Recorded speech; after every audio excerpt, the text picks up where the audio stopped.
Boa noite, meus irmãos. Boa noite. Que todos sejam bem-vindos, aos irmãos que aqui estão, aos irmãos que estão nos assistindo. Que sejam bem-vindos ao nosso querido grupo de estudos espíritas Aprendizes da Fraternidade. Carinhosamente chamamos de GIAF. E hoje, meus irmãos, a nossa palestra é sobre Deus, nosso Pai. E confesso que ao fazer essa palestra foi muito interessante, porque quando nós falamos de Deus, acaba nos tocando muito o sentimento, a alma. Se nós perguntarmos aqui para cada um, para os irmãos que estão nos assistindo, o que é Deus? Aí, correndo, nós vamos lá para o Livro dos Espíritos.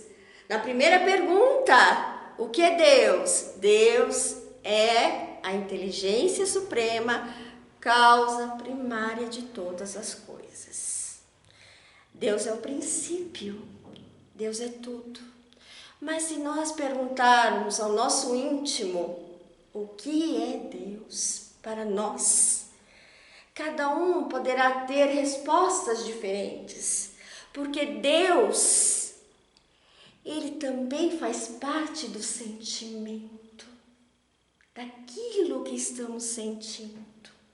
Então, não é meramente uma frase decorada, é o sentimento que nós colocamos quando nós falamos de Deus para nós mesmos.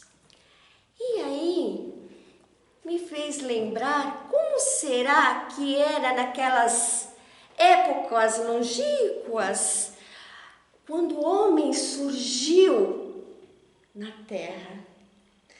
Na era Cenozoica, nossa, que nome, né? Era Cenozoica, onde começou a surgir o homem, ainda com um corpo muito rústico, mas para a época era necessário para sobreviver às baixas e às altas temperaturas. E ele tinha algo que nós aprendemos, que é o instinto de sobrevivência.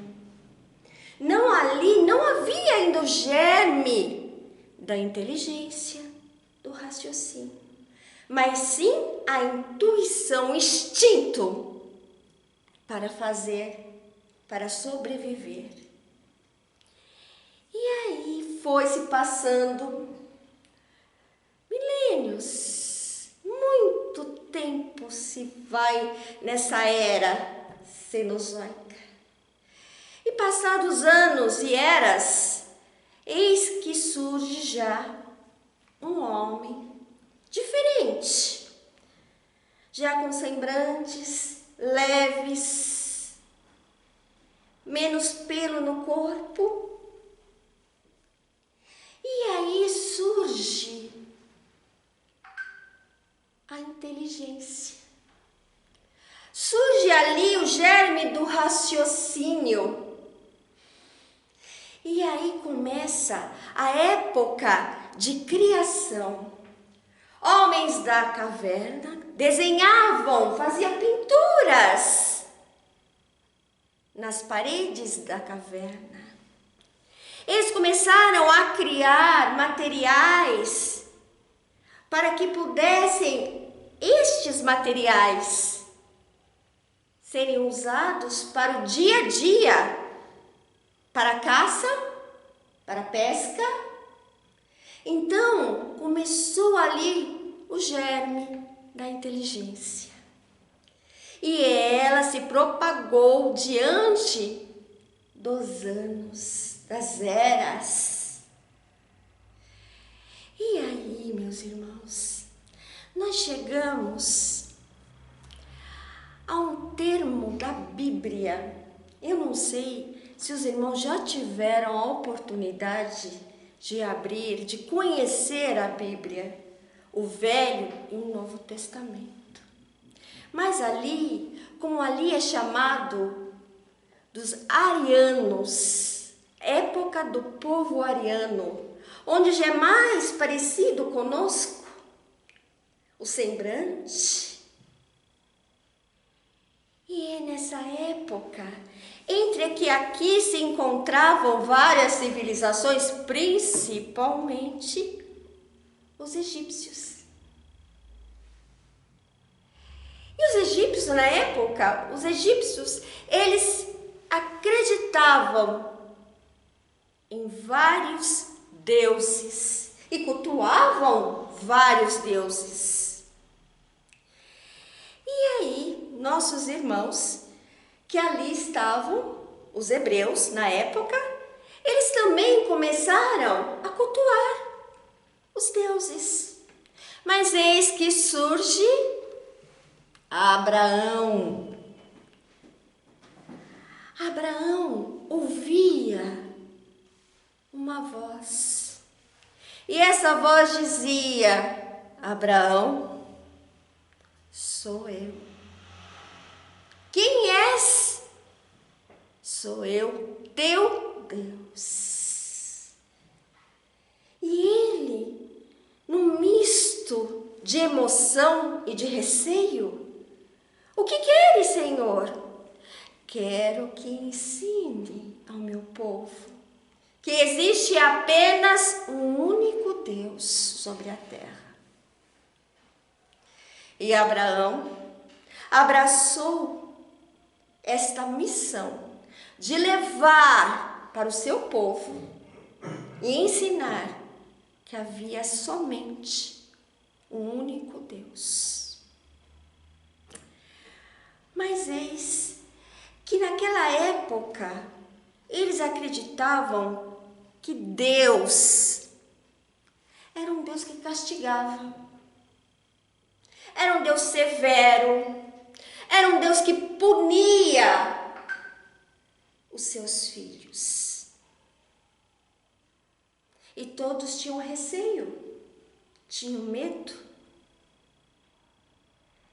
E aí, isto foi se passando até Moisés. Moisés trouxe através de Deus, do Decálogo, os 10 mandamentos, que ali estavam escritos na pedra, para que eles ali pudessem obedecer estes mandamentos.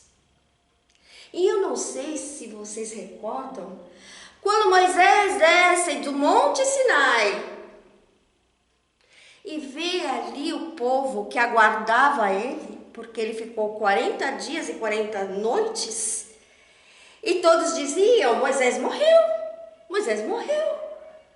E aí fizeram um bezerro de ouro e estavam ali cultuando aquele bezerro de ouro. E eis que Moisés desce, segurando aquelas 2 pedras, e ali ele diz: ó povo,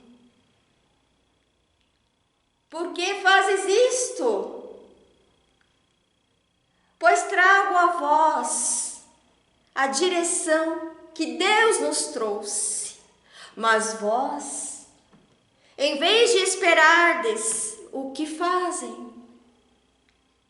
Se perdem em meio aos devaneios, às loucuras, e começam novamente a cultuar.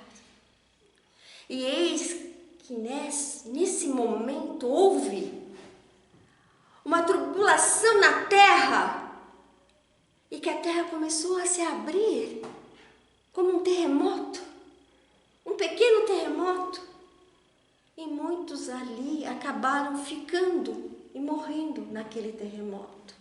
Somente poucos que se arrependeram é que prosseguiram com Moisés.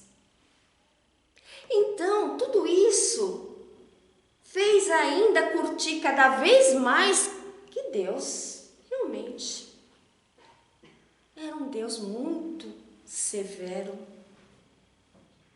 um Deus que castigava. Mas eis que chega o Novo Testamento. Quando Jesus advém à terra, quando Jesus trouxe para nós um significado de uma palavra chamada amor. E foi Jesus que veio trazer para os discípulos e para todos que ali estavam a falar de um pai. Um pai, Deus. Um pai que amava e que ama os seus filhos. Um pai de amor e de bondade. Mas um pai que também trazia justiça. E todos ficaram boquiabertos, admirados, porque nem sequer sabiam como se direcionar, como falar com Deus. Olha, então os discípulos se reunindo, falam: mestre, nos ensina como nós podemos falar com Deus. E Jesus proferiu as palavras. Hebraico, o Pai Nosso, em hebraico, na sua língua. Talvez bem diferente, um pouco, do Pai Nosso que nós conhecemos hoje, mas com o mesmo amor e o mesmo carinho e o mesmo respeito, com as palavras ditas e dedicadas a Deus. E foi então que eles começaram a orar por Deus, a rogar por Deus, a pedir para Deus. E aí foi então que eles transformaram a palavra Deus na palavra Pai. Pai de todos nós. E meus irmãos, interessante que eu estava procurando um ensinamento que pudesse falar desse Deus como Pai, que ama seus filhos, que se preocupa com seus filhos, mas que também é justo com seus filhos. E aí, eu lembrei de um ensinamento, uma parábola, que eu não vou contar o nome da parábola, porque quando eu terminar de contar, quem vai dizer para mim o nome da parábola são vocês. Diz que havia um fazendeiro. Este fazendeiro tinha 2 filhos, o mais velho e o mais novo. O mais velho ajudava muito ele na fazenda, trabalhando arduamente. O mais novo, um sonhador. Seu sonho era sair da fazenda e conhecer outros lugares. Então, ele chamou seu pai e disse: pai, dê a minha parte da fazenda, a minha parte da herança. O pai, que sabia o que ia nos seus pensamentos, ficou triste. Mas ele dividiu a herança e deu a parte para o seu filho. Eis este, muito feliz, se despede e vai para o mundo, para outras terras, feliz, porque estava rico. E eis que ele chega em outras terras, e ali ele começa a esbanjar da sua fortuna, comprando roupas novas, com muitos amigos que lhe acercavam. Começou a pagar bebidas, começou a sair com mulheres, com meretrizes. E assim ele foi acabando aos poucos com aquela fortuna. Mas ele nem sequer se percebia que o dinheiro estava se esvaindo cada vez mais.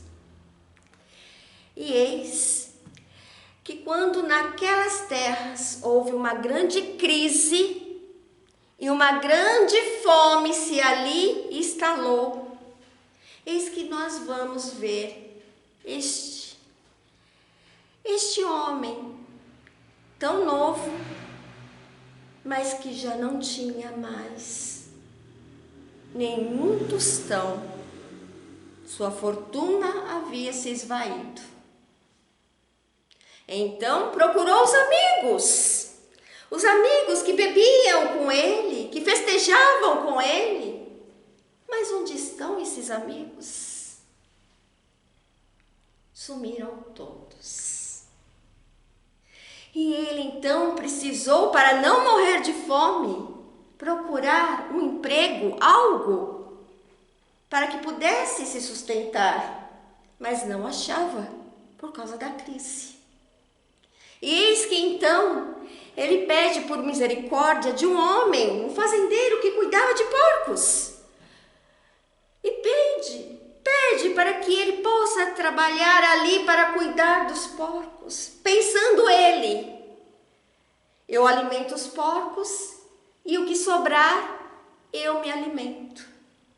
Ah, doce ilusão, porque nem a sobra era lhe dado. E naquele misto de tristeza, de medo, de desilusão, ele começa a lembrar do pai.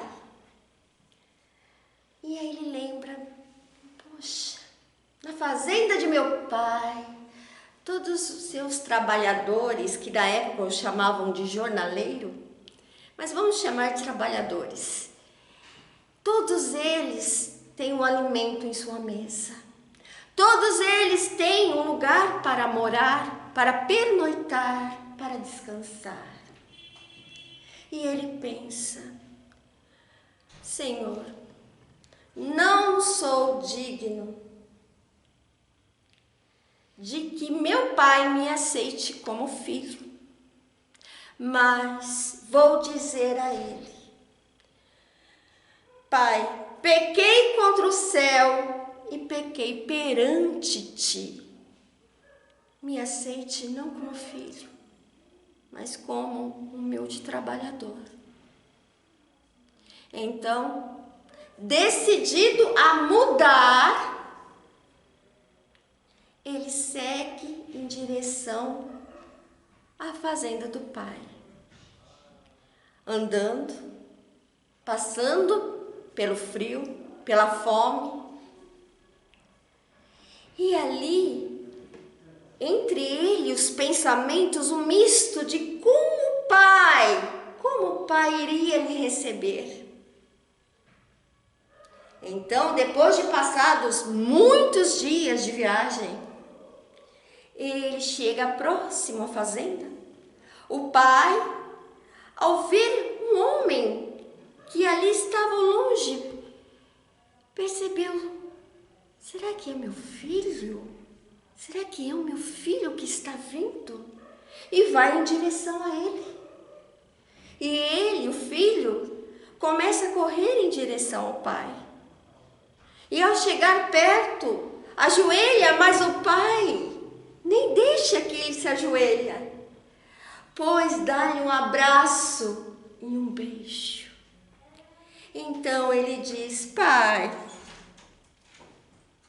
pequei contra o céu e pequei, Senhor, diante de ti.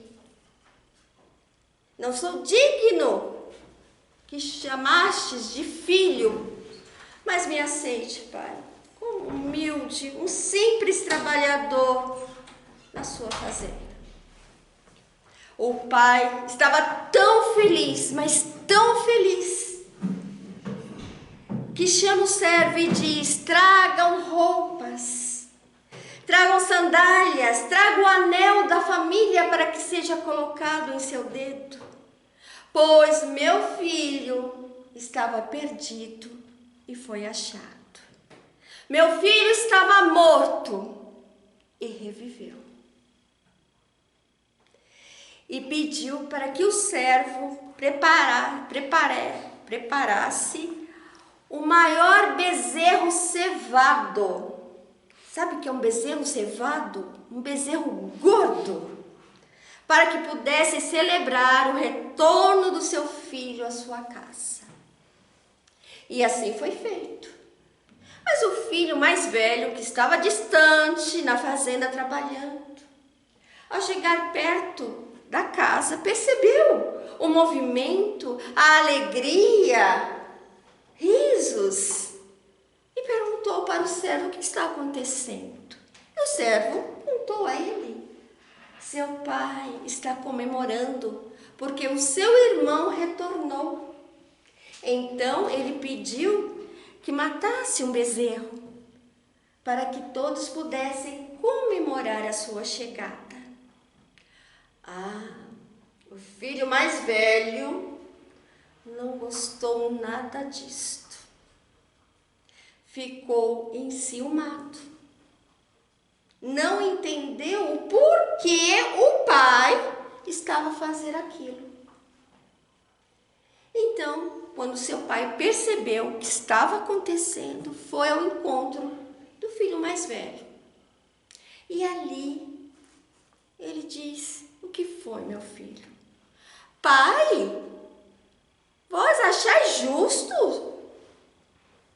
Eu estou sempre contigo trabalhando, obedeço, faço tudo o que pedes, e nunca, jamais deste nem sequer um cabrito para que eu pudesse comemorar com os meus amigos. Mas vós está comemorando com o irmão que gastou todo o seu dinheiro, que fez tudo de errado, pai, que se perdeu, e quando voltas, vós dais a ele uma festa. O pai abraçou e disse: filho, tudo que é meu é seu. Mas penses bem, nosso irmão, vosso irmão, meu filho, estava perdido na vida e foi reencontrado. Estava morto e reviveu. E voltou para os nossos braços. Então, vamos nos alegrar. Vamos agradecer, porque ele está vivo, porque ele retornou aos nossos braços. E não se preocupe, porque tudo que é meu, és teu, meu filho. E o abraçou. Então, o filho mais velho entendeu o que o pai queria lhe dizer, o que o pai queria que ele entendesse. E então, ele foi até o seu irmão mais novo, lhe abraçou, e eles comemoraram, todos juntos, o retorno daquele filho. E eu pergunto, que parábola é esta? Do filho pródigo. Parábola do filho pródigo. onde o pai da história é Deus, onde os filhos somos nós em humanidade. Nós que muitas vezes trilhamos por caminhos estes que através da nossa inteligência e do raciocínio nós escolhemos a trilhar os nossos caminhos. Mas Deus, na sua infinita sabedoria, nos deu o livre arbítrio de escolher.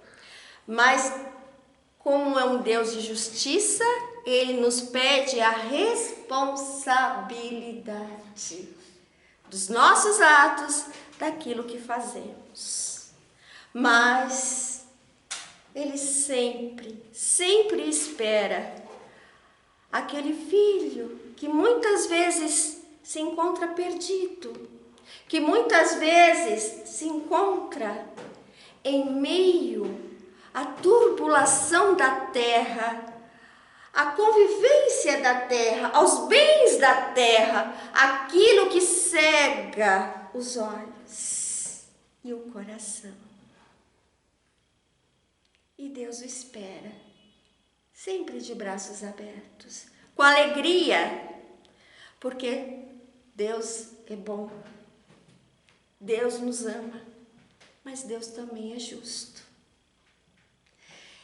E sabe o que diz a doutrina espírita sobre Deus, sobre nós e sobre o livre-arbítrio e o porquê do sofrimento e porquê das dores? Assistam à próxima palestra, que será semana que vem. Continuaremos na próxima semana, meus irmãos. Que Deus abençoe e eu convido a todos para fechar os nossos olhos e que possamos, neste momento, falar com Deus. E para falar com Deus, meus irmãos, é necessário que possamos ter a coragem de abrir os nossos sentimentos, de abrir os nossos medos, as nossas aflições, as nossas dores. Senhor, Deus nosso Pai, de amor, de justiça, ouça, Senhor, a minha prece, que cala a minha alma, pois vós sabeis daquilo que necessito, daquilo que sinto e daquilo, Senhor, que ainda tenho que aprender. Pai, dai-nos força para que possamos prosseguir na nossa jornada, prosseguir no nosso aprendizado, para que possamos, Senhor, sermos dignos de estar aqui e de vos ser chamado de vossos filhos. Vos rogamos, Senhor, que o teu amparo chegue a todos nossos irmãos em humanidade, a todos nossos irmãos que sofrem pelas dores, pelas doenças do corpo e da alma, sofrem pelas perdas de seus entes queridos e amados, sofrem, Senhor, pelas injúrias, sofrem pelos desesperos, pelos desenganos que a vida nos traz, sofre, Senhor, porque muitas vezes perdeu tudo que tinha, mas como o filho pródigo, um dia retornará aos seus braços de amor e de bondade. Ampara, Senhor, a todos os nossos irmãos, a todos os nossos familiares, pelo nosso teto, pelo nosso lar, pelos nossos familiares que lá ficaram. Senhor, que a tua luz chegue a cada canto, a cada recanto, a cada lar. E principalmente, Senhor, olha por aqueles que nem sequer têm um teto, que nem sequer, Senhor, têm onde dormir. E muitas vezes não tem nem sequer o que se alimentar. Ampara, Senhor, a estes corações. Que anjos benditos, irmãos trabalhadores, possam levar um alento, um carinho, um alimento necessário que sacia a fome do corpo, mas que também sacia a fome do espírito. E assim, Senhor, é que vos agradecemos. E que possamos, Senhor, estar sempre contigo, contar contigo nos momentos mais difíceis e dolorosos e nos sentir amados, porque somos filhos de Deus. Que assim seja, meus irmãos. Que a paz de Jesus os ampare a todos e que possamos, na próxima semana, continuarmos com a nossa palestra. Um grande abraço, um bom final de semana a todos e que Deus e Jesus ampare a todos nós. Que assim seja.